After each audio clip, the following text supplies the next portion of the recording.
Seja bem-vindo ao nosso Paradoxo, nosso podcast semanal aqui do Jornal Semanário. Hoje, começando esse Paradoxo, né, porque é o primeiro programa, né, desse novo projeto que o Jornal Semanário, o Sistema S de Comunicação, tem para ofertar aos nossos assinantes, aos nossos leitores, a quem nos acompanha pelas redes sociais. Esse podcast ele tem o objetivo de entrevistar personalidades aqui de Bento Gonçalves e região e também de fora da região que realizam trabalhos e que fazem também da sua profissão uma forma de ajudar outras pessoas. Enfim, pessoas que têm uma história para contar, a gente vai convidar para participar aqui do nosso podcast semanal. E hoje a gente recebe aqui nos estúdios do Jornal Semanário, depois de um probleminha técnico, quando a gente se reuniu para fazer a primeira gravação, né? Acontece nos melhores lugares, Com né? certeza. E não ia ser diferente aqui no Jornal Semanário, né? Então hoje eu estou recebendo novamente aqui, para valer agora mesmo, o Matheus Caprara Pellegrini. Ele tem 26 anos. Ele é professor de História, graduado em licenciatura plena em História, é natural de Bento Gonçalves e durante 10 anos ele participou das atividades do CTG Galdério Serrano, que é um CTG muito tradicional aqui de Bento Gonçalves e um dos CTGs acho que mais antigos até do Rio Grande do Sul. No tradicionalismo, quando ele entrou no tradicionalismo, ele começou a participar, enfim, ali das invernadas e tudo e ganhou destaque no departamento cultural do CTG Galdério Serrano, conquistando os títulos de Piá Farroupilha, Guri Farroupilha da entidade, podendo também representar o Galdério Serrano e a 11ª Região Tradicionalista como Guri Farroupilha do Rio Grande do Sul no ano de 2012, que é o prêmio máximo para a categoria. Ele conquistou esse prêmio, o crachá de peão de Guri Farroupilha, em 2012. Ali no departamento artístico do CTG, ele também participou de rodeios e eventos na parte da declamação, que é uma área que o Matheus estava me falando também nos bastidores que gosta muito. E hoje ele atua como professor, prestando assessoria para peões e prendas de várias cidades aqui do Rio Grande do Sul, não só de Bento Gonçalves e região, que tem o desejo de participar desses concursos de peões e prenda, porque existe toda uma preparação, né? Não é simplesmente chegar lá e concorrer e ganhar. Tem toda uma preparação que muitas vezes leva mais de um ano. E o Matheus trabalha com essa questão de preparar os candidatos, vamos chamar assim de candidatos e candidatas, que buscam esse título de peão ou prenda, independente de ser um concurso interno da entidade, um concurso regional ou um concurso estadual. E hoje ele vai contar um pouquinho de toda essa história de vida que ele tem aqui no nosso podcast Paradoxo. Primeiramente, Matheus, mais uma vez, muito obrigado por ter vindo ao Jornal Semanário, por ter aceito o convite de vir aqui contar um pouquinho sobre a tua história. Seja bem-vindo. Muito obrigado, Ranieri. Obrigado a todos que estão nos acompanhando neste programa, né? Sempre uma honra para mim, né? Sempre muito bom poder falar sobre o tradicionalismo. Enfim, eu sei que eu também vim aqui para compartilhar um pouco da trajetória, mas falar sobre o tradicionalismo, falar sobre o mundo da cultura e história do Rio Grande do Sul e também do seu folclore, para mim sempre é motivo de gosto, sempre é motivo de prazer estar falando sobre, porque desde criança, né? Desde muito novo, quando eu comecei a acompanhar esse universo, aconteceu tudo de maneira muito orgânica. Eu comecei acompanhando, como tu bem apresentou, as invernadas artísticas ali do Galdério Serrano, né? E os convites começam a aparecer. Matheus, tu dança ali na invernada com a gente, tu não quer compor o departamento cultural? Aí o pessoal geralmente explica como é que funciona. Não é tão simples assim de entender para quem é de fora, né, das entidades, mas com o tempo e pegando gosto por todo esse ambiente, a gente aprende muita coisa, a gente conhece muita gente e conhece muitos lugares também. É uma jornada enriquecedora e é sempre uma honra poder também compartilhar essa trajetória para também fazer, talvez, né, com que mais pessoas possam vir a conhecer esse universo à parte que é o tradicionalismo. Para a gente começar mesmo, então, Matheus, conta um pouquinho como surgiu esse gosto pelo tradicionalismo, porque muito se sabe, e não é só no tradicionalismo, mas é em qualquer área, muitas vezes a gente entra porque a gente realmente gosta mesmo, ou porque tem o apoio do pai, da mãe, do familiar, né? Como é que foi a tua introdução ao tradicionalismo? Tu simplesmente quis dançar, quis participar de CTG, ou teve algum incentivo por fora, além da tua vontade?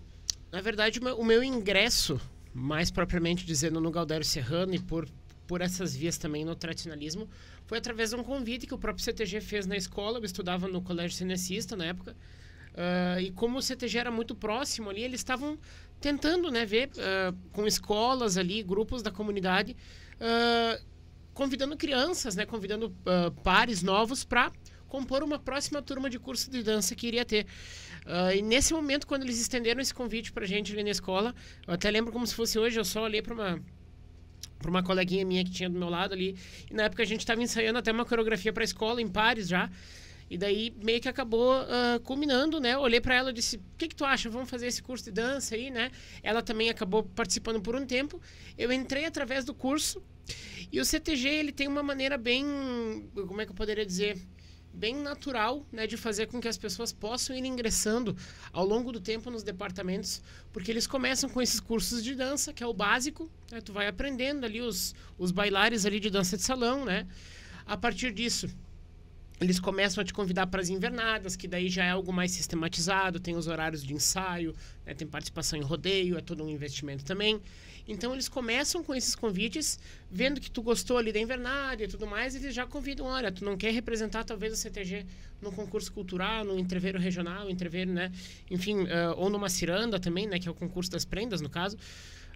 Então, através dessa maneira mais orgânica, mais fluida, né? Eles nunca forçam ninguém a participar, né? Obviamente.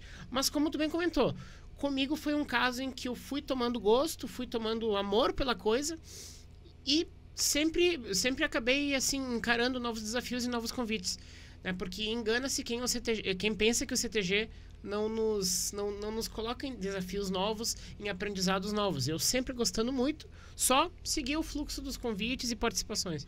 Quando é que tu entrou no CTG mesmo? Porque foi 2012 que tu ganhou o título estadual, mas quando é que tu entrou no CTG, assim? Quando é que tu começou a fazer CTG, que o pessoal muito fala, né? Então, na verdade, eu ingressei no CTG... vou estipular uma margem de erro. Acho que foi ali por 2005, 2006. Porque eu lembro que mais ou menos nessa época eu também foi tudo muito, como é que eu posso dizer, muito curioso, porque eu também, ao mesmo tempo que eu entrei no CTG, e pra mim, na minha cabeça de criança da época, né, descobri que tinha uma loja de pilcha em Bento. Eu nunca tinha sabido disso, né, nunca fiquei sabendo disso, e quando eu vi que tinha um lugar apropriado só para compra ali de indumentária, né, seguindo ali as diretrizes e tudo mais, foi ali por volta de 2005, 2006, eu sempre acompanhava também muito em casa os programas radiofônicos, né, o Momento Gaudério, assim, programas que tinham um teor mais nativista, e eu sempre escutava muito propaganda de baile, de CTG, mas para mim era algo só auditivo, nunca tinha tido uma experiência assim, de olhar, uma experiência mais sensorial. Então, ali a partir de 2005, 2006, acredito que tenha sido por essa época, porque eu lembro que em 2006 eu fiz parte da minha primeira gestão interna do Gaudério Serrano como Pia Farroupilha. Então, bota que o marco ali do meu ingresso foi entre 2005 e 2006. E aí tu começou dançando, depois foi para outras áreas e aí recebeu o convite para concorrer, né? Isso. E como é que foi isso de se preparar, de receber o convite? Tu tinha ideia do tamanho, vamos dizer, da responsabilidade, enfim, do concurso, de onde tu estava se metendo, né? Porque quem participa do tradicionalismo, e eu agora falo com um pouquinho de conhecimento por ter uma vivência um pouquinho mais que tu, né? Porque eu comecei em 99, até porque eu tenho um pouquinho de mais idade que tu também. Mas é uma responsabilidade porque durante um ano de gestão, no caso, quem é que consegue a gestão local, a gestão interna, depois para regional e até estadual, são 3 anos de compromisso, né? Tu tinha ideia de onde tu estava te metendo ali ou simplesmente tu foi porque te estimularam a participar? E conta pra gente também, já aproveitando para não te cortar, como é que foi a preparação para esses concursos até tu chegar no título de Guri Farroupilha de 2012? Eu acredito que a noção do tamanho de todo esse caminho a gente vai adquirindo durante o processo.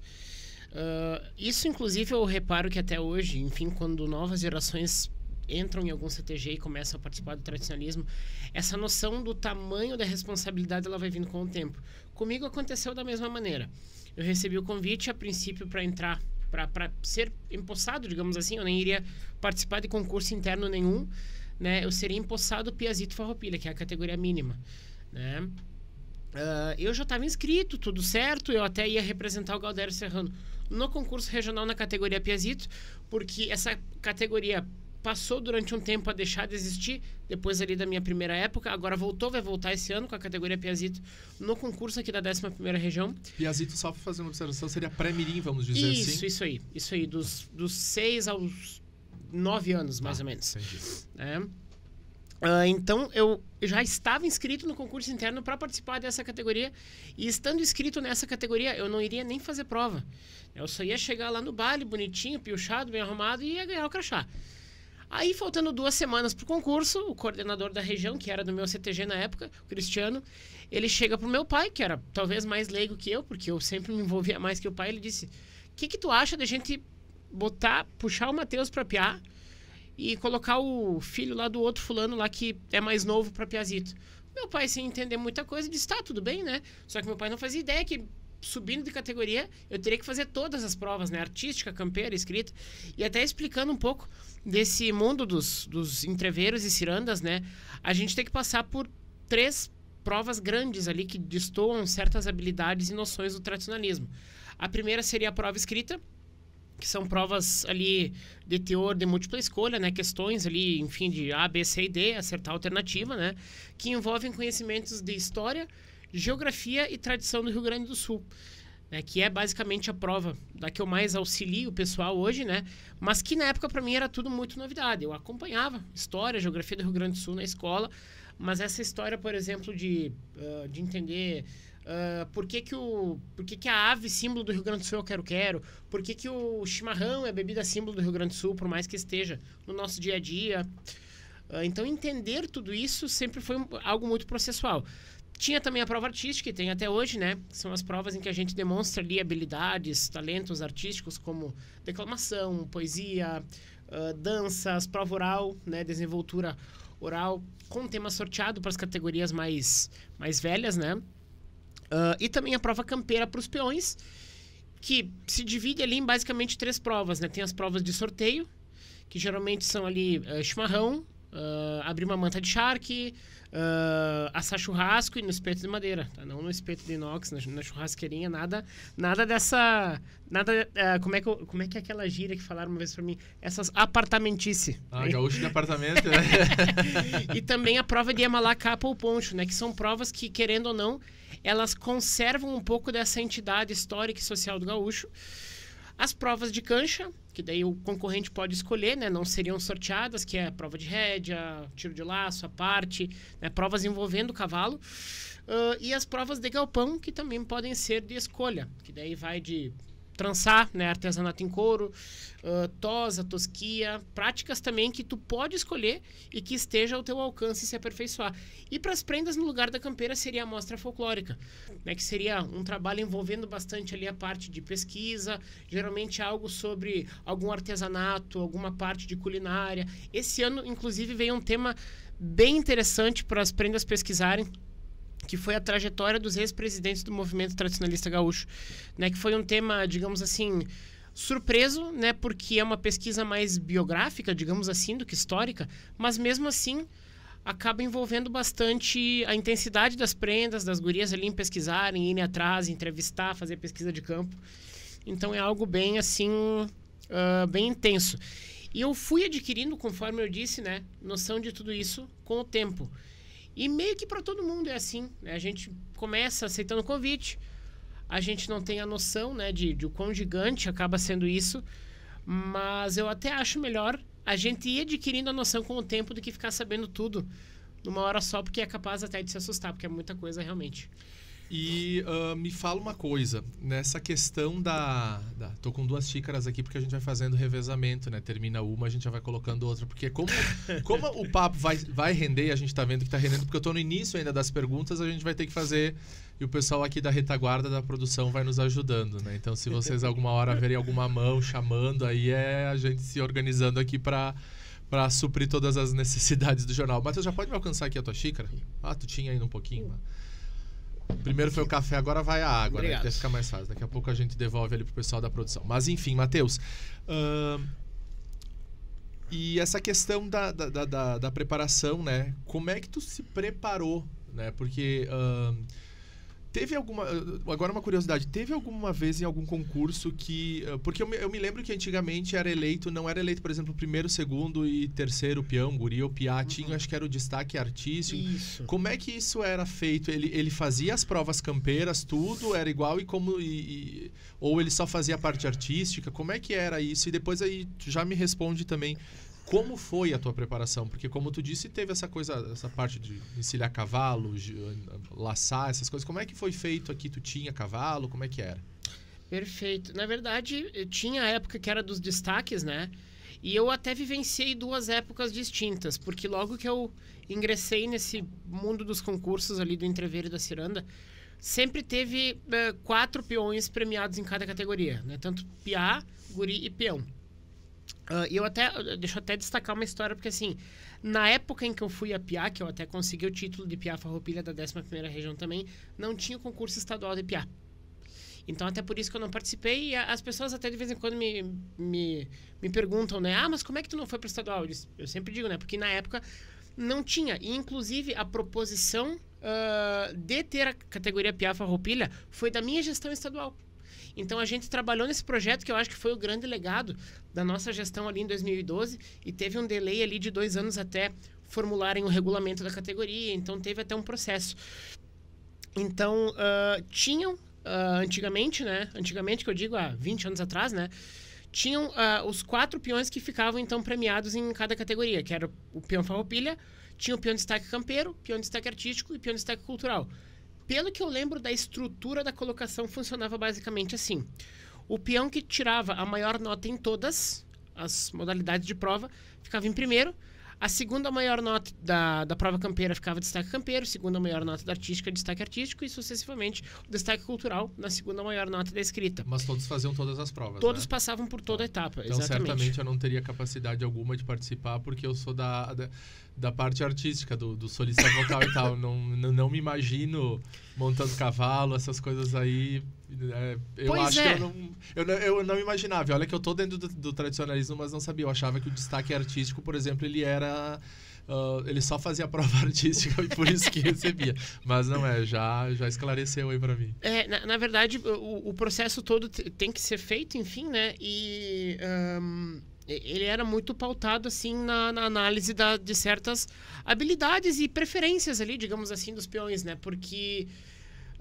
naquela época, pelo que eu posso lembrar, assim, literalmente, o peão de destaque campeiro, ele era alguém que era do interior, que vinha dessa área mais rural, que lidava mais com o cavalo, né? Ou até com o artesanato, né? Porque nós temos, por vezes, o padrão, né? De, às vezes, achar que o peão de destaque campeiro, ele só mexe com o cavalo. Né? O campeirismo é muito mais que apenas o cavalo. Tem a questão de ordenha, tem a questão do guasqueiro, né? Que é o artista que faz ali artesanatos em couro. Então, o próprio conceito de campeirismo, ele é muito mais amplo do que a gente possa imaginar. O destaque artístico, geralmente, era alguém que ali dançava muito bem, ou declamava muito bem, cantava muito bem, enfim, tinha esse destaque maior na nota. Só que, claro, quem quisesse ser o peão farroupilha tinha que superar todos esses, não é?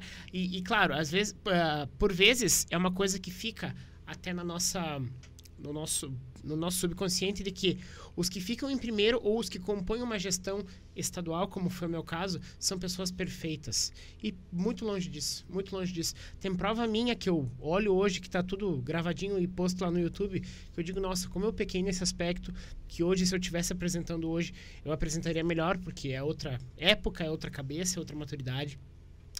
E também no processo de preparação, como tu bem perguntou também, para mim, na época, foi algo que eu fui, digamos assim, absorvendo com uma certa naturalidade. Porque na época, nos meus primeiros concursos, eu era uma criança, tinha ali de 9 para 10 anos, né?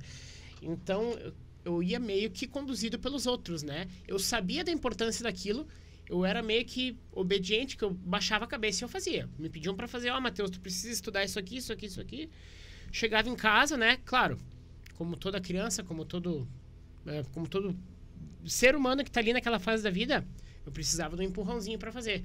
Só que a partir do momento ali que eu já passei para a categoria guri, que eu entendia que a responsabilidade era mais algo que tinha que vir de mim, né, e não tanto dos outros, fui assumindo as responsabilidades, fui assumindo, enfim, esse tamanho dessa responsabilidade que durante o tempo, não só no CTG, mas na vida comum mesmo, a gente acaba pensando, opa, atingi certa idade, então certas coisas agora estão na minha mão.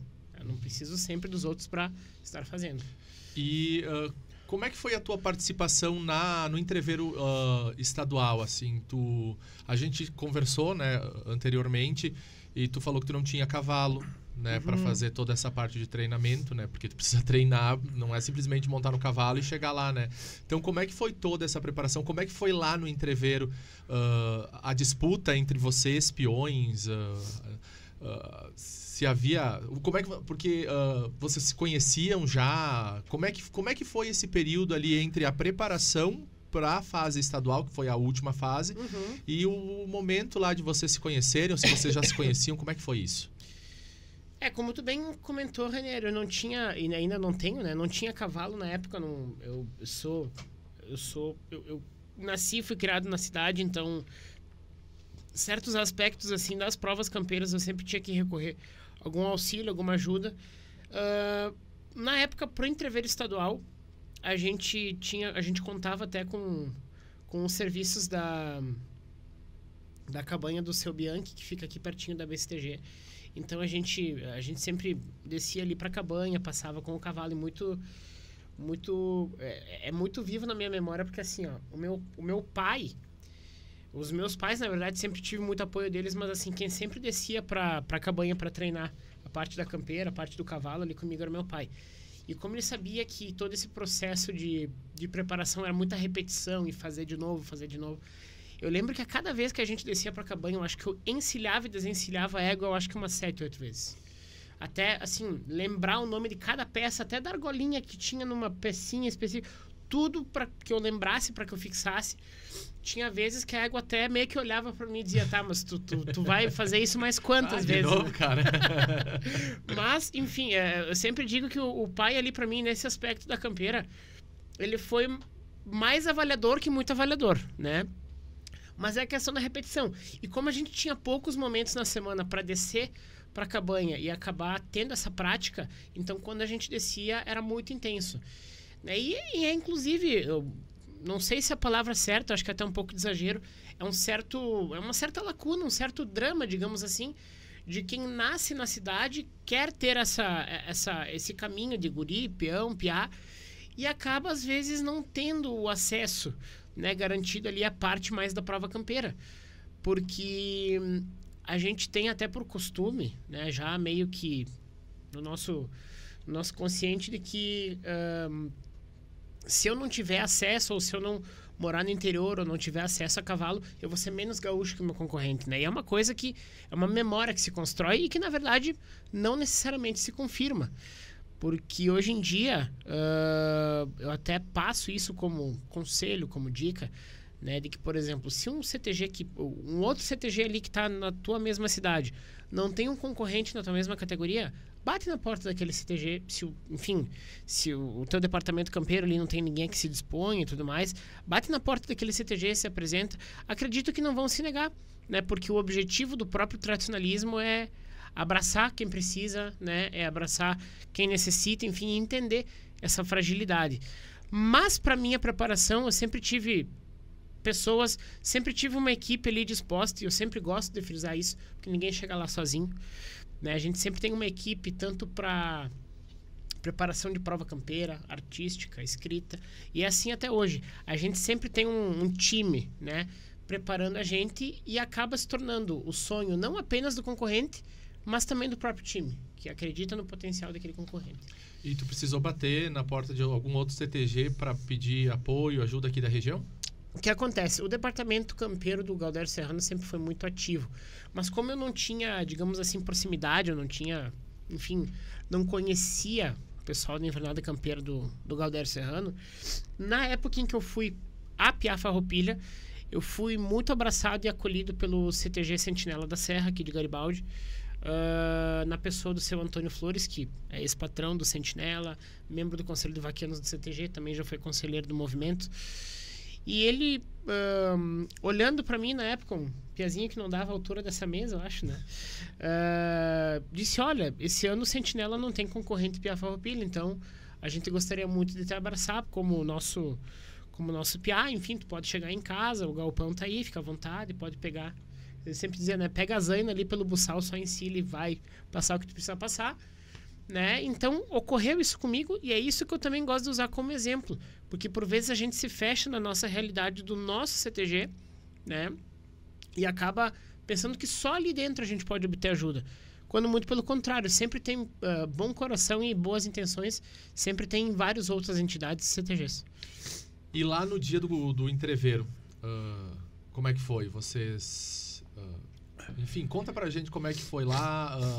Em 2012 era um período em que a tecnologia, as redes sociais, elas estavam, já existiam, mas elas não tinham toda essa democratização, elas não era todo mundo que tinha, né, Orkut na época, acho que Facebook. Tava entrando pro Face, eu acho. O Facebook, o WhatsApp também, acho que ali estava começando, não me recordo. Tinha o MSN, que era o que a gente utilizava na época. Eu falo a gente porque eu já, naquela época, 2012 foi o ano que eu me formei em jornalismo, né? Então já faz 2012 tu estava entrando no concurso ali, eu já estava me formando em jornalismo. Não vou contar a minha idade nesse podcast. No próximo, quem sabe, quando eu for entrevistado criar aqui, intimidade com o público, né? Aí eu vou... Estão fazendo sinal aí, mas já erraram a minha idade. Mas enfim, voltando à pauta, que não é o programa A Pauta do Dia hoje, o programa é Paradoxo aqui. Matheus, como é que foi lá? Vocês... os peões se conheciam, vocês se ajudavam, tinha muita disputa, tem muita diferença entre o entreveiro e a ciranda de prendas, como é que foi? Na época a gente acabava conhecendo, digamos assim, aqueles que ou já tinham passado por algum entreveiro estadual e que estavam retornando, né? Tinha um único momento, e como tu bem falaste, né? Não tinha a questão das redes sociais, porque hoje em dia todos os concorrentes se conhecem desde o resultado do concurso regional do ano anterior. Então, assim, já começa a sondagem, né? Porque fulano já foi guri, já foi peão. Então, e isso até cria, digamos assim, uma questão dos preferidos, que na minha humilde visão não existe, né?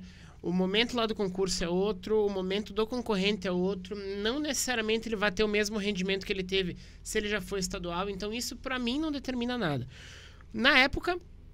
Exatamente, as redes sociais, elas não estavam, digamos assim, na intensidade e no frenetismo que é hoje. A gente estava saindo do Orkut pro Facebook, então era muito menos, digamos assim, muito menos visual, né? O Instagram estava começando, era a época que o Instagram era a rede social só para postar foto de prato, de comida. Sim. Né? Então, assim, nem o Instagram... Não que tenha mudado não muito que tenha mudado, hoje, né? Mas mudou. Exatamente. Mas para mim a experiência do entreveiro, e até entrando também nesse assunto um pouco... eu não vou dizer polêmico, porque é verdadeiro, essas distinções entre o entreveiro e a ciranda, para mim, ter participado do entreveiro, além de, claro, ter logrado o êxito da preparação, e eu não gosto de trazer aquela coisa de lograr êxito do resultado, mas eu acho que assim, o sucesso é da preparação e não do resultado em si. Foi uma experiência que eu carrego até hoje comigo como sinônimo de amizade, preocupação, parceria, né? O nervosismo também entre cada prova, né? Porque é um concurso que acontece num final de semana só. Então, tudo acontece muito rápido. A tua preparação ela pode ser mais lenta, mais gradual. Mas uma prova ali começa na sexta-feira de manhã, a prova escrita. Já na sexta-feira de tarde, a tua prova artística. E no sábado, as provas campeiras. Então, tudo acontece muito rápido. Só que a oportunidade de tu conhecer, digamos assim, pessoas novas, né? Peões de regiões novas. Tu acaba conhecendo também os universos diferentes que tem no próprio Rio Grande do Sul.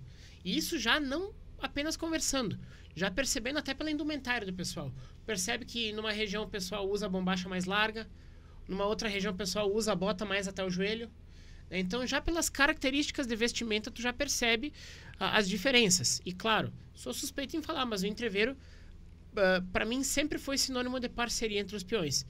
Já diferente do que a gente vê, por exemplo, na ciranda de prendas. Não estou dizendo que vocês são ruins de coração, gurias, pelo amor de Deus, né? Mas a gente percebe uma gíria que eu gosto de falar muito, que é a grenalização, né, no concurso das prendas, porque e muitas prendas inclusive trazem isso para mim, né? Muitas alunas, muitas amigas também dizem: nossa, como eu gostaria que a ciranda tivesse esse clima mais leve, igual o entreveiro tem, né? Porque é uma competição muito mais intensa, muito mais muito mais acirrada. E não estou dizendo que isso necessariamente seja ruim. Isso talvez seja uma característica e está tudo certo, né? A gente não está aqui também para mudar o status quo das coisas, né? Mas é totalmente diferente, né? E quem passa pelos dois momentos, né? Eu já tive colegas de gestão que eu acompanhei na Ciranda, acompanho alunas hoje também, né? E a gente sabe que os ambientes são diferentes e cada um tem as suas características, inclusive de preparação, né? De chegar lá, do nervosismo. Essa disputa acirrada na Ciranda talvez afeta a questão do psicológico das meninas um pouco mais também, né? De saber que pelo clima de leveza que o entreveiro tem, talvez os peões possam ir mais tranquilos, né? Claro, sem tirar os outros concorrentes para bobo, é claro, mas irem mais sangue doce, entendeu? Mais sabendo, olha, eu vou, mas eu vou também para aproveitar a experiência. Fazendo um gancho, inclusive até a gente já tinha falado sobre isso fora das câmeras. Isso a gente nota também não apenas e quando eu falo a gente é porque como eu tenho essa vivência dentro do tradicionalismo, já fui concorrente no solista vocal e hoje estou no outro lado da história como jurado, como avaliador. A gente vê isso muito também no concurso de solista vocal. E um exemplo, eu cito a final do Enarte, quando eu avaliei em 2000, o ano seguinte depois da pandemia, quando a gente retornou com um evento presencial. Durante a pandemia, a gente perdeu uma campeã do Enarte, a Débora Rosa, que era... Eu sou suspeito em falar porque era muito amiga minha. Antes de ser concorrente, ela era amiga. E nos deixou muito cedo, e uma das melhores cantoras que o Rio Grande do Sul teve. Quem tiver a oportunidade de procurar nas redes sociais, Débora Rosa, final do Enarte, é uma negra, né? Ela é... Vocês vão ver porque ela tem uma presença muito forte no palco, e cantava... Né, e canta, porque a gente sempre escuta, né, quando bate a saudade, cantava extremamente bem, um timbre muito diferente, e isso a gente precisa ressaltar que a raça negra tem esse timbre diferente, essa qualidade que eu invejo muito. Eu queria ter 10% do que esse pessoal tem de qualidade vocal. De musicalidade. De musicalidade, é. E, enfim, a Débora já tinha falecido, e na final do domingo, o que havia ganhado no sábado, a eliminatória, ele era o favorito para ganhar no domingo, porque a gente, jurados, nós pensamos, se ele for nessa mesma levada que ele foi no sábado, não tem quem tira dele, né? Não é uma somatória de notas, né? No sábado tu canta a tua nota, no domingo zera tudo, os 10 classificados cantam e quem, né, for melhor leva. E começou a música e o João cantando, chegou no momento da letra da música que falava alguma coisa específica, e aí ele caiu no choro, caiu no desespero em cima do palco. Recomeçou, foi de novo, chegou no mesmo momento da música e não foi mais. E pegou o microfone e disse, pessoal, eu não consigo mais. Me lembro da Débora nesse momento, ela ali sentada, olhando pra gente, cantando, né, quando ela estava entre nós, fisicamente. E não vai dar. E os próprios concorrentes que estavam lá, os 10 finalistas, o pessoal, não, João, vai, canta pra ela, sabe? E isso a gente não consegue, não que tenha acontecido no feminino, mas no feminino a gente nunca viu quando talvez alguma concorrente parasse de cantar porque o nervosismo bateu, a emoção bateu. A gente não viu nenhuma prenda, nenhuma das gurias. E isso, como tu disse, não desmerecendo, porque pode ser que seja do instinto mesmo feminino, né? Mas... E os guris do masculino ali, vai, João, canta, vai. Ele tentou de novo e conseguiu, mas aí como ele já tinha falhado duas vezes, tem todo um critério de avaliação. Mas o pessoal do solista masculino é muito mais leve realmente também. Quando eu fui concorrente, tinha a disputa, mas sempre teve aquela coisa do apoio, da gurizada tá lá te assistindo, porque a gente muitas vezes vê a concorrente cantar, se ela é minha concorrente eu vou lá fora, não quero ver ela cantar, deixa ela, sabe? E o masculino não, a gente sempre vê que todos os concorrentes do masculino sempre ficam ali vendo e apoiando, né, os participantes. Mas voltando, porque eu não sou a pauta de hoje, né, porque o programa o podcast é a pauta do dia em outro momento. Hoje o podcast é Paradoxo. Primeiro, ó, nós estávamos falando que o Matheus é o nosso primeiro entrevistado. E, Matheus, teve alguma coisa que tu pode contar lá do entreveiro, do pessoal se ajudando? Tu tinha me falado que os peões, eles sempre estão, os concorrentes, eles estão sempre ali juntos, dando dicas, né? Justamente essa questão da parceria que o entreveiro acaba colocando, né? Apresentando. O entreveiro, na verdade, assim, ele não só oportuniza, mas como também ele proporciona um certo ambiente de parceria e de amizade. Eu tenho, na verdade, um caso em específico que aconteceu no meu entreveiro, lá em 2012, mas também algo que eu poderia dizer talvez que seja o suco do entreveiro, é a prova de sorteio na prova campeira, quando os concorrentes sorteiam churrasco. Porque tem duas categorias no modelo atual do entreveiro, que é a categoria guri e a categoria peão, que são as únicas categorias que possuem essas provas de sorteio. E claro, pela questão do padrão da prova ser churrasco no fogo de chão, espetado em espeto de madeira, né, da maneira mais tradicional possível, os concorrentes, por vezes, acabam não querendo o sorteio dessa prova por causa da complexidade. E é natural, né? Afeta o nervosismo e tudo mais. Mas o ambiente da prova de churrasco, quando se inicia, é algo assim extremamente amistoso, porque se espeta a carne, se faz o fogo ali, claro, o fogo e a questão ali de preparações logísticas da prova é a cargo da comissão avaliadora, mas por vezes os concorrentes eles não cuidam apenas, vou cuidar só do meu espeto, o outro ali se queimar a carne também que se lasque. Né? Não, eles ficam, toma cuidado, vira ali a tua costela, senão vai queimar a parte da carne, vai secar, enfim. Então, eles se dão esses toques, não apenas para que eles possam ter um desempenho melhor na prova, mas para que também a carne seja toda aproveitada, né? Para que não se queime nada e não se precise pedir alguma coisa porque, em princípio, o churrasco acaba sendo o almoço do próprio concorrente e da comissão avaliadora. Né? E esse é um caso que é meio... é recorrente em quase todos os entreveiros.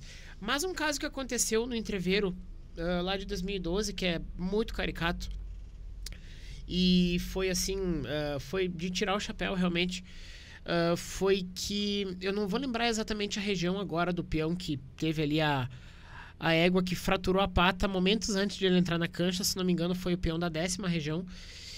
E na época, o Maurício, meu colega de gestão, peão aqui da 11ª região, Maurício Flores, ele emprestou a égua dele para esse peão, né, para poder fazer a prova. E detalhe, era a mesma prova que o Maurício ia fazer, a égua dele já sabia laçar de frente para trás, de trás para frente, já sabia, enfim, conduzir o peão na cancha em qualquer sentido. É uma égua que treina com o Maurício desde que ele era jovem, né, desde que ele era pré-adolescente praticamente, e pelo fato do concurso ter sido também em Garibaldi, o Maurício é de Garibaldi, a égua conhecia a cancha, cada canto da cancha a égua praticamente conhecia também, e o Maurício foi lá e disse, não, olha, pode pegar, enfim, pode tomar aqui emprestado, que se tu quiser ela vai sozinha, tu só precisa bolhar o laço e atirar, né? Então foi um gesto assim que na época, apesar da gente saber desse clima já mais amistoso do entreveiro, foi um exemplo na nossa frente, foi um exemplo, né, palpável de pensar, olha, não, ele pensou antes realmente na circunstância do evento e numa boa experiência de prova pro outro peão que era concorrente, e abriu mão, digamos assim, daquela coisa do não, aconteceu com ele, não me importo com isso, né? Depois que tu se elegeu, teve toda a passagem, tu teve a gestão de um ano, tu cresceu, tu virou adulto e tu começou a ajudar, vamos chamar assim, né, a pessoas que, da mesma forma que tu tinha o sonho de conquistar um título de guri farroupilha, tu começou a ser professor de prendas e peões, né? E como tu iniciou esse trabalho e como ele é hoje para o pessoal que está nos assistindo e que vai nos assistir, como é que tu ajuda na preparação de peões e prendas, que é o teu trabalho hoje como professor? Perfeito. Eu comecei assim como todo mundo começa, né? De baixo, devagarinho. Ajudar em si peões e prendas, a gente meio que cria um círculo de ajuda em cada entidade, em cada região tradicionalista. Mas eu comecei com uma aluna. Comecei com uma aluna lá em 2022, eu acho, 2022. Que foi a Catarine, que inclusive nesse final de semana retrasado ganhou de primeira prenda juvenil lá na 9ª região, lá em Ijuí. Comecei com ela, enfim, e foi muito espontâneo. Foi muito espontâneo porque a mãe dela, na verdade, eu não lembro nem com quem que a mãe dela pegou meu contato, só sei que apareceu a mensagem no meu WhatsApp, olha, aqui é a mãe da Catarine e tudo mais, ela é a primeira prenda mirim da 9ª região, na época ela era mirim, né? E a gente pegou teu contato e o pessoal falou que tu pode ajudar, e enfim, né? E na época, enfim, eu trabalhava em outro local e seria, digamos assim, uma divisão ali de serviços, né? E daí eu peguei, eu li aquela mensagem e disse, será? Bom, vamos lá. Eu vi que a Catarine sempre tinha sido uma prenda ali que se dedicava, se esforçava, enfim, e abracei o sonho junto com ela. E tivemos ali percalços, como todo o processo tem, né? Conseguimos passar por todos os problemas ali, enfim, imprevistos. E, graças a Deus, graças ao esforço da Catarine também, ela veio a se tornar a primeira Prenda Mirim no Rio Grande do Sul, né? Já na minha primeira aluna, né? Já, enfim, né? Logrando esse êxito do processo, né? E eu lembro como se fosse hoje do resultado, porque o resultado da ciranda sempre demora para sair. Acontece, tem todo o baile, tem todo o fandango, porque para quem está nos acompanhando, né, o resultado do entreveiro e da ciranda, ele sempre acontece em meio a um fandango, em meio a um baile, né? E daí o pessoal deixa o baile acontecendo, o conjunto toca ali até as 2, 3 da manhã, aí geralmente chega ali 3h30, 3 horas da manhã para o baile, aí tem todo o cerimonial e a ansiedade, né, vem à tona. E daí, na época, o resultado era da madrugada de sábado para domingo. Eu tinha que trabalhar no dia seguinte, né? E eu ali, mas será que eu vou conseguir ficar acordado? Tem que trabalhar no dia seguinte para assistir o resultado, né? E daí eu acordei no meio da noite, era 4h15, 4h20 da manhã, mais ou menos. E o resultado, ele é sempre dado da seguinte maneira: terceira Prenda Mirim, terceira Juvenil, terceira Adulta. Segunda Prenda Mirim, segunda Juvenil, segunda Adulta. Primeira Mirim, segunda Juvenil, primeira Mirim, primeira Juvenil, primeira Adulta. Eu acordei quando eles estavam terminando de dar o resultado da segunda Adulta. E daí eu pensei, beleza, agora eu não vou ficar voltando a transmissão do baile, né, pra assistir. Eu vou só ver, né, se for o primeiro, foi o primeiro, senão... E daí começou, e eles amarram bastante, eles dão suspense. Quando falaram o nome da Catarina, eu tava deitado, mas eu quase desmaiei. Quase desmaiei, só pá. E eu comecei a correr pela casa toda, acordei meu pai e minha mãe, na época eu morava com eles. Pai, mãe, a Cacá ganhou, não sei o quê. Uma felicidade, uma euforia. E a partir dali, então, a partir da Catarine, né, ela começou a também a comentar de mim, do meu trabalho na região dela. O pessoal também começou a conhecer um pouco mais, começou a relembrar também da questão de eu ter sido guri do Rio Grande do Sul. E são duas trajetórias, né? Um pouco da minha, a trajetória dela também, que acaba, digamos assim, trazendo a confiança, não apenas dos concorrentes, mas também das famílias, que atualmente eu trabalho. E o que tu aborda nesse teu curso, vamos chamar assim, que é um curso de preparação, né? O que tu aborda? E já aproveitando, tu atende mais ou menos quantos alunos? É só aqui da região? É de fora? Como é que é a logística de trabalho? Sim.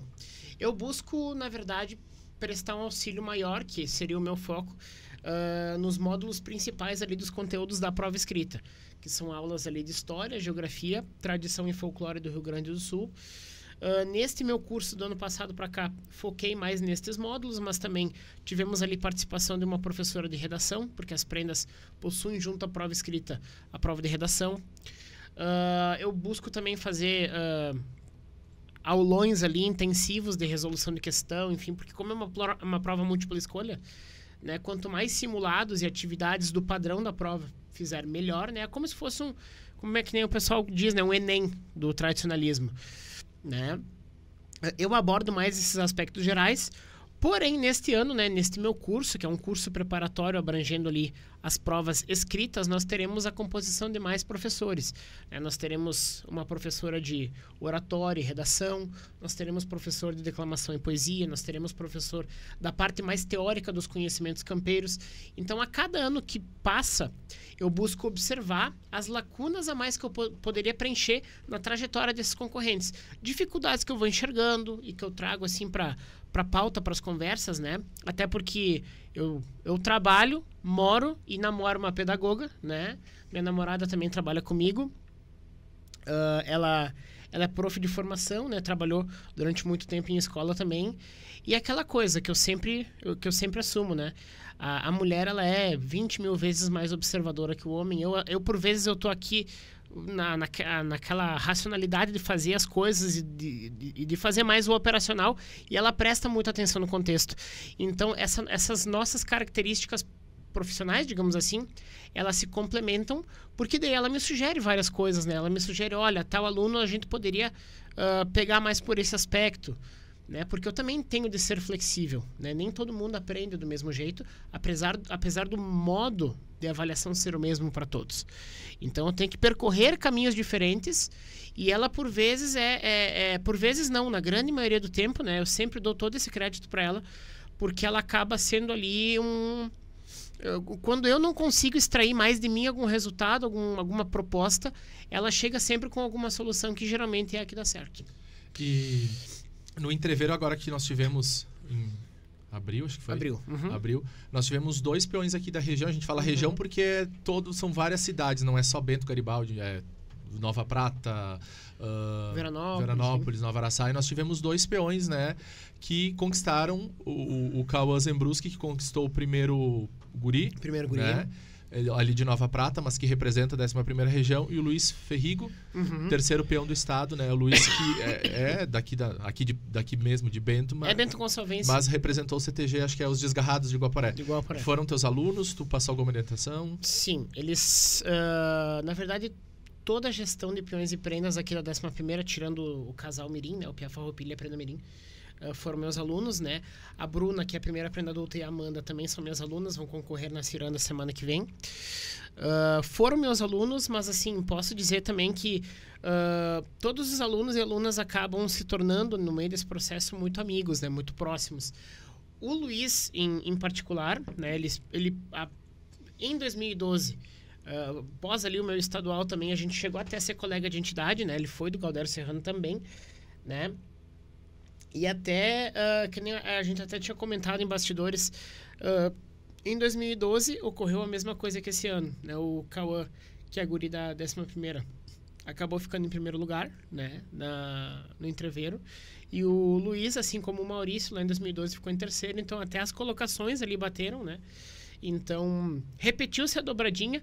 Eles foram meus alunos, porém eu tive outros alunos também que concorreram nesse entreveiro ali em abril, né, pessoal da 29ª, né, enfim, eu também tenho prenda as alunas da 29ª região que vão agora para Ciranda, né, o Arthur, guri Farroupilha da 29ª, o Micael, peão Farroupilha da 19ª também, o Gregory, irmão do Micael, Pia Farroupilha da 19ª. Então a gente percebe que além dessa questão da participação no entreveiro, por vezes até a própria família, né, irmãos que compõem a mesma gestão acabam indo, né, participando desses entreveiros. Infelizmente, né, se eu pudesse colocar todos na gestão, colocaria, né, não tem, enfim, é uma quantia limitada, né, mas eu tenho total certeza, olhando a trajetória de cada um, olhando o sonho de cada um, que eles acabam assim tendo assim uma preparação brilhante, um caminho brilhante, e que por vezes decidem retornar também, né? O tradicionalismo também tem muito disso, né? De saber lidar quando se ganha e quando não se logra êxito também. O que a gente nota, e quando eu falo a gente por estar ali dentro também, eu vejo uma redução, uma diminuição do número de participantes, principalmente da categoria adulta, né? Não foi só pós-pandemia, isso vem ao longo dos anos. Ao que tu considera o principal fator da gente, às vezes, numa ciranda e num próprio entreveiro, a gente não conseguir ver as 30 regiões tradicionalistas, muitas vezes representadas nas 3 categorias? Aquilo que eu sempre considero, o MTG ele não vive a parte da sociedade. Então, todo problema social que a gente enfrentar, o MTG vai estar abraçando junto. Eu acho que essa desagregação que a gente enxerga, principalmente dos núcleos familiares hoje, porque os CTGs, eles são locais, e isso eu escuto de todo mundo, são locais assim para que tu possa construir não apenas uma boa relação comunitária, mas uma boa relação familiar. Eu já vi pai se reconciliar com filho, mãe se reconciliar com filho dentro do CTG. Depois do resultado de um rodeio, depois do resultado de uma invernada, de uma declamação, enfim.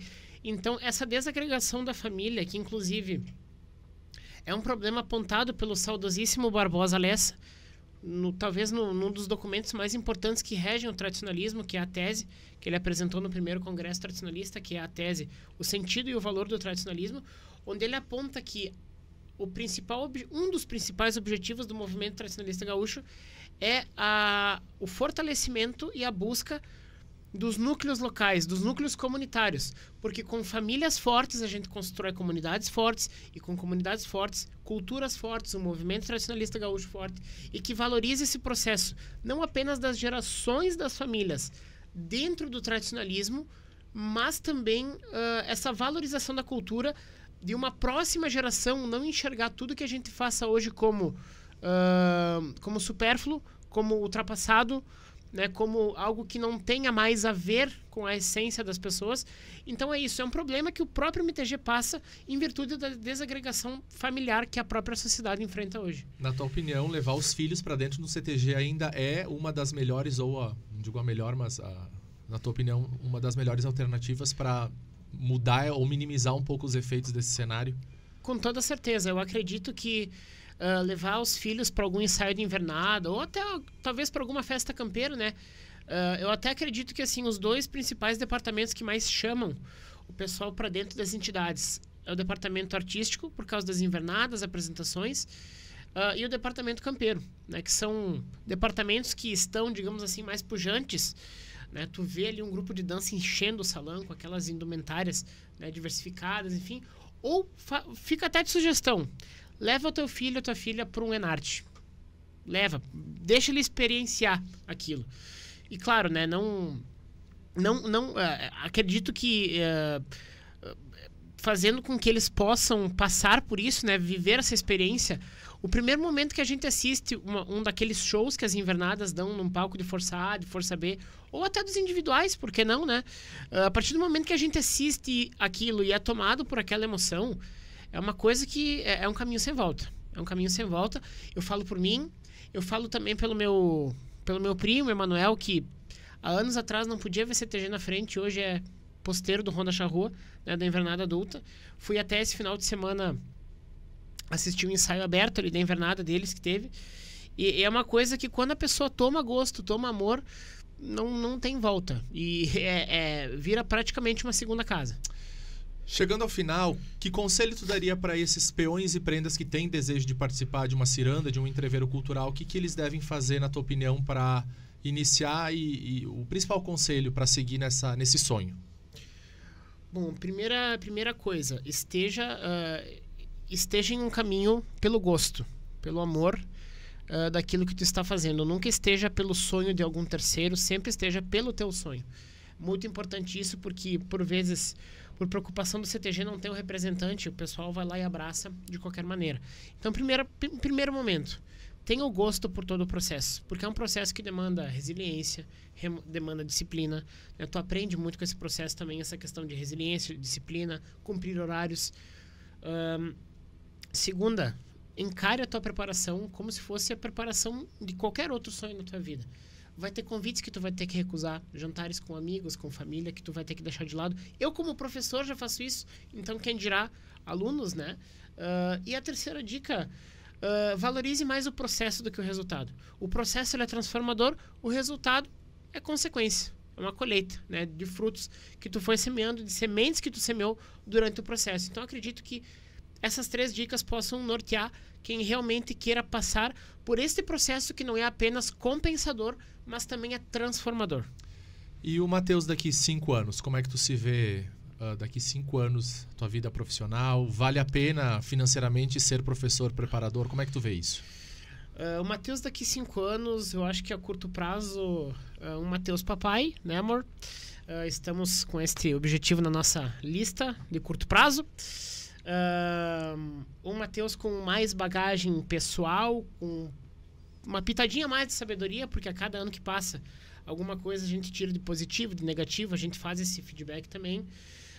Um Matheus criando cada vez mais relações com pessoas, com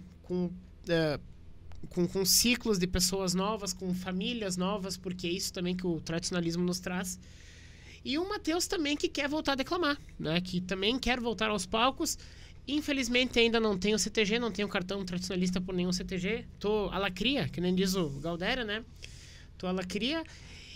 E dentro desses próximos 5 anos, obviamente, que já respondendo também, né? A pergunta que tu me fizeste sobre o retorno financeiro e tudo mais. É um retorno que eu poderia dizer que é bom, né? Mas eu acredito que não seja o maior deles. porque eu acredito que o maior retorno seja o fato de trabalhar com o coração, né? Com tudo isso, é uma coisa que eu acordo todos os dias com a mesma vontade de trabalhar. Nunca uma aula é igual a outra, é tudo muito diferente, é muito dinâmico. Então, as aulas são online, a maioria delas, né? A maioria delas. Alguns CTGs até chamam para algum trabalho presencial, enfim, mas a maioria das aulas online. Mas mesmo assim não diminui a intensidade do contato, a intensidade do cuidado, do zelo que eu tenho tanto pelos concorrentes quanto pelas famílias. E nos próximos 5 anos, bom, tomara que eu esteja aqui daqui 5 anos novamente para falar, né? Desejo inclusive sucesso a este podcast que está iniciando, um novo produto do Jornal Semanário. E que eu possa voltar talvez daqui 5 anos e contar, né? Mais histórias sobre o tradicionalismo, mais histórias, né, sobre esta vida que me encanta tanto e que com certeza encanta, quem sabe também, boa parte do pessoal que está acompanhando a gente. Ou talvez não daqui 5 anos, talvez daqui a 2 anos. Exatamente, né? Exatamente. Vai que agora na Ciranda consiga botar todas as prendas e que são tuas alunas na gestão, né? Tomara a Deus. Mas finalizando, Matheus, deixa aqui para o pessoal que vai estar assistindo, que está assistindo e também quem vai assistir, o teu contato, Instagram, Facebook, WhatsApp, para o pessoal que se interessou em fazer, participar, ser teu aluno, buscar mais informações, pode o canal aqui para tu deixar essas mensagens. Perfeito. Meu Facebook, meu nome completo, Matheus Caprara Pellegrini, mas quer interagir um pouco melhor comigo, acompanha lá no Insta, @professorcaprara.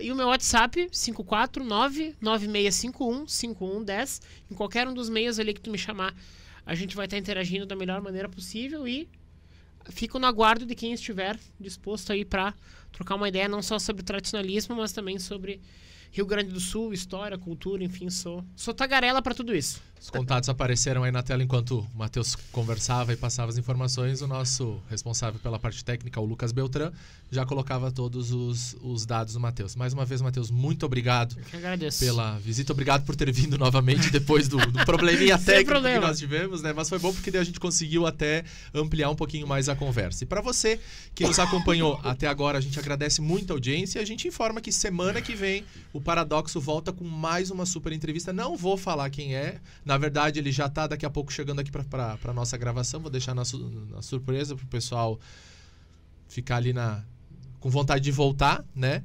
A gente agradece também a toda a equipe que esteve nos bastidores, o Lucas Beltrán na parte de transmissão, a Priscila Piscine na direção de fotografia, a Luísa Esperotto na questão da sonoplastia. Nós agradecemos a toda essa equipe do Jornal Semanário que juntos conseguiram colocar o Paradoxo no ar para você que está nos assistindo. E você, anunciante, que quiser ter a sua marca aqui no podcast Paradoxo, pode anunciar com a gente. Entre em contato pelo 54-3455-4500. Vou repetir, 54-3455-4500. Liga, fala com a nossa recepcionista, a Cristina, vai lhe atender muito bem e vai lhe encaminhar para o setor comercial, que vai lhe passar todos os pacotes e as possibilidades de você ser um anunciante do podcast Paradoxo aqui do Jornal Semanário. Você também acompanha esse podcast nas nossas redes sociais, Facebook, @Jornal Semanário, no Instagram também, @Jornal Semanário, o canal no YouTube que é Jornal Semanário, J Semanário, né?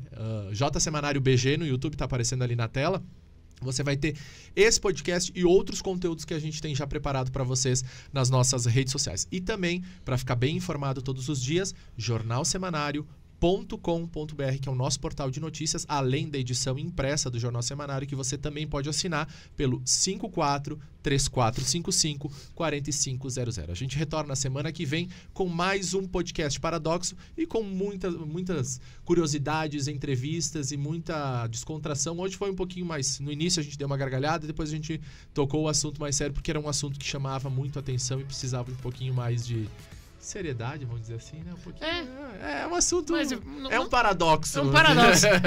Mas a gente volta semana que vem. Um forte abraço, pessoal. Obrigado e até mais.